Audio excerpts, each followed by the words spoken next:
Government చాలా బాగుంది. చంద్రబాబు నాయుడు కూడా అన్ని మంచి పనులు చేస్తాడు, అభివృద్ధి కార్యక్రమాలు చేస్తున్నాడు. చాలా మంచిగా ఉంది. మహిళలకి రేపు జూన్ నెలలో తల్లి వందనం వేస్తానంటున్నాడు.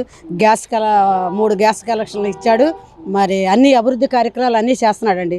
రోడ్లు కానీ ప్రతి ఒక్క కార్యక్రమంలో చంద్రబాబు నాయుడు ముందంజలో ఉన్నాడు. తెలుగుదేశం ముందంజలో ఉంది. మరి అట్లాగే పవన్ కళ్యాణ్ కానీ కూటమి కానీ బీజేపీ కానీ చాలా ముందంజలో ఉండారండి. అభివృద్ధి కార్యక్రమంలో ముందంజలో ఉండారు. ముందు అమరావతికి ప్రాధాన్యత ఇచ్చారు. అమరావతికి వాళ్ళు పడ్డ కష్టానికి ప్రతిఫలం ఇచ్చారండి. ఇవాళ చంద్రబాబు నాయుడు కానీ మోడీ ప్రభుత్వం కానీ పవన్ కళ్యాణ్ కానీ. ఇవాళ మాకు ఇక్కడ సెంట్రల్ నియోజకవర్గంలో బోండా ఉమ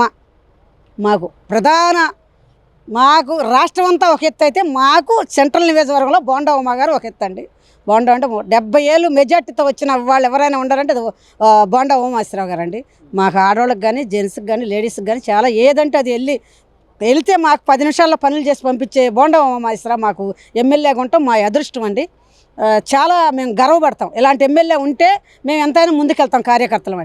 కార్యకర్తలు ఉంటే పునాదులే కదండి.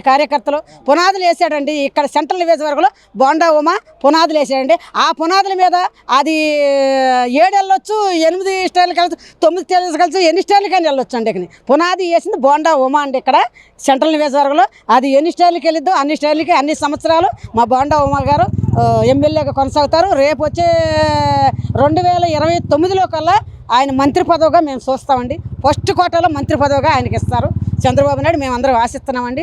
దాని చాలా మేము గర్వపడతామండి.